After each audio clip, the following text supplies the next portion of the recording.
नमस्कार दोस्तों, 12th पे किताब के चैप्टर 9 में आपका स्वागत है। चैप्टर 9 जून की गर्मी और उमस से भरे दिन। मनोज एक हाथ में थैला लटकाए रिश्ते के एक चाचा मूलचंद के साथ ग्वालियर की सड़क पर चला जा रहा है। दोपहर की चिलचिलाती धूप में वह पसीने से तरबतर हो गया है, लेकिन उसका मन आशा से भरा है। मूलचंद चाचा अपने साले त्रिलोकी के कमरे पर पहुंच गए। चाचा ने अपने साले त्रिलोकी से कहा, त्रिलोकी, मनोज को अपने साथ रख लो, ये एमएलबी कॉलेज से बीए करेगा, तुम इसका एडमिशन करवा देना।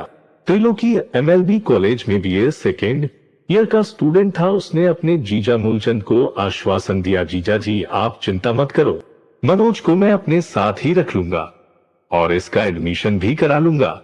त्रिलोकी की बात से संतुष्ट होकर मूलचंद वापस चले गए। गणित से 12th में फेल होने के बाद मनोज ने दोबारा 12th की परीक्षा आर्ट के इतिहास, हिंदी, साहित्य, राजनीति शास्त्र विषय लेकर 55% से पास कर ली थी। अंग्रेजी में पासिंग मार्क्स आ गए थे। बीए करने के लिए मनोज ग्वालियर आ गया। मां ने उसे 2000 रुपए दे दिए थे। पिता पिछले एक साल में केवल एक बार गांव आए थे। दीपक ने थानेदार को 2000 रुपए देकर टेम्पो छुड़वा लिया था। वह अब भी चौरा से मुरैना टेम्पो चला रहा था। मनोज का एडमिशन एमएलबी कॉलेज में हो गया। कॉलेज अचलेश्वर मंदिर के पास अंग्रेजों के जमाने की एक भव्य बिल्डिंग में लगता था। त्रिलोकी ने बताया कि ये कॉलेज ग्वालियर का सबसे अच्छा कॉलेज है। अटल बिहारी वाजपेयी जी भी इस कॉलेज के छात्र रहे हैं। मनोज इतने बड़े और प्रसिद्ध कॉलेज में पढ़ने के कारण अपने आप को खुशनसीब मान रहा था। त्रिलोकी का कमरा ललितपुर कॉलोनी में शंकर चौक के पास था। त्रिलोकी के घर से कॉलेज नजदीक ही था। मनोज त्रिलोकी के कमरे पर ही रहने लगा। कॉलेज में पढ़ाई का अच्छा माहौल था।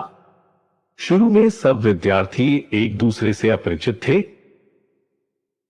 लेकिन धीरे धीरे चेहरे जाने पहचाने लगने लगे।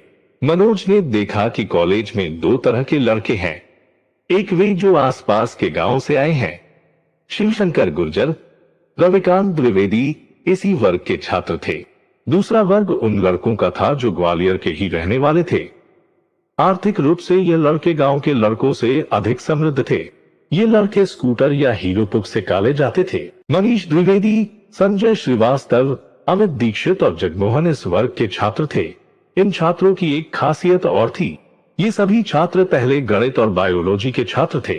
पीटी और पीएमटी में असफल होकर बीए के मैदान में कूदे थे। आज क्लास खाली थी। पेड़ के नीचे चबूतरे पर इन दोनों ग्रुप के लड़कों का जमावड़ा था। सभी का परिचय आपस में हो तो चुका था, पर आज लड़कों के इतिहास पर चर्चा चल निकली।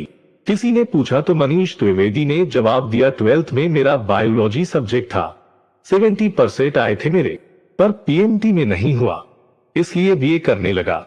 मैं अब पीएससी की तैयारी करूंगा। जगमोहन भी कम नहीं था। उसने कहा कि उसकी कॉलोनी के एक भाई साहब पीएससी की तैयारी कर रहे हैं, इसलिए वह भी पीएससी देगा। संजय श्रीवास्तव इंग्लिश लिटरेचर का विद्यार्थी था। वह लेक्चरर बनना चाहता था। अब मनोज की बारी थी। उसने सोचा कि यहाँ तो सभी लड़के होशियार हैं, अधिकतर तो 12th में फर्स्ट क्लास रहे हैं। वह तो एक बार 12th में फेल हो चुका है, दूसरी बार आर्ट के विषय से उसके 55% आए हैं। एक तो वह गांव से आया है, वैसे ही उसे ये शहरी लड़के सीरियसली नहीं ले रहे होंगे।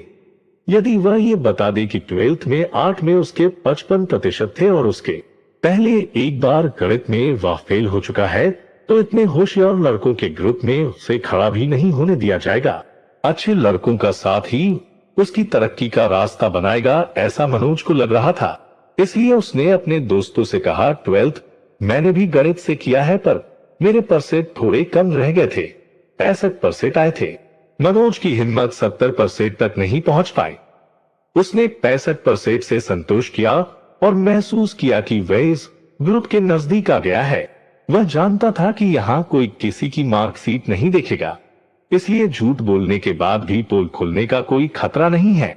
एक अंतिम शहरी लड़के अमित दीक्षित ने तो जैसे धमाका दिया।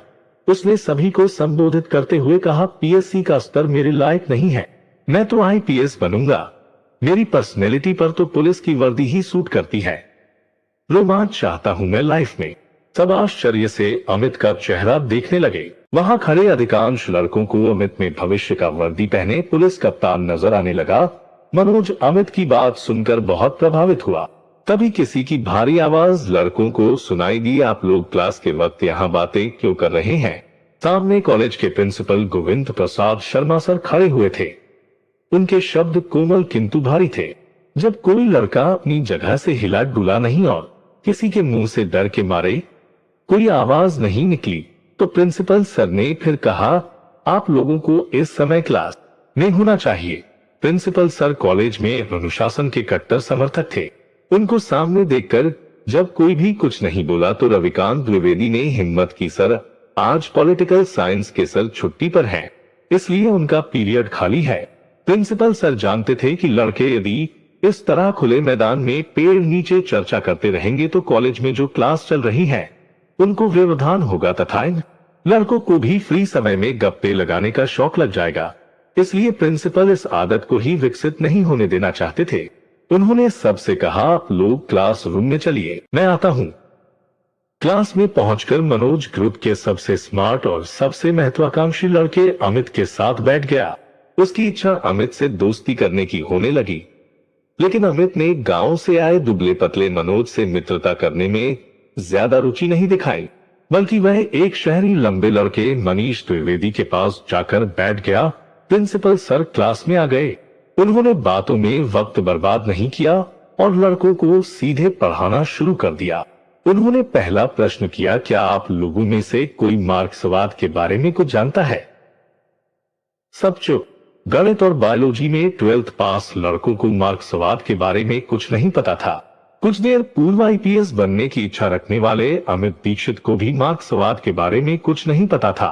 सब तरफ सन्नाटा था। मनोज ने मार्क्स के बारे में 12वीं में पढ़ा था।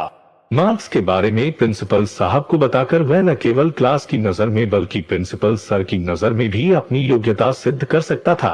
उसके लिए यह अच्छा मौका था। उसने हिम्मत करके अपना हाथ खड़ा किया तो प्रिंसिपल सर के चेहरे पर हल्की मुस्कुराहट तैर गई। उन्होंने कहा, चलो इतनी बड़ी क्लास में कोई तो है जो मार्क्सवाद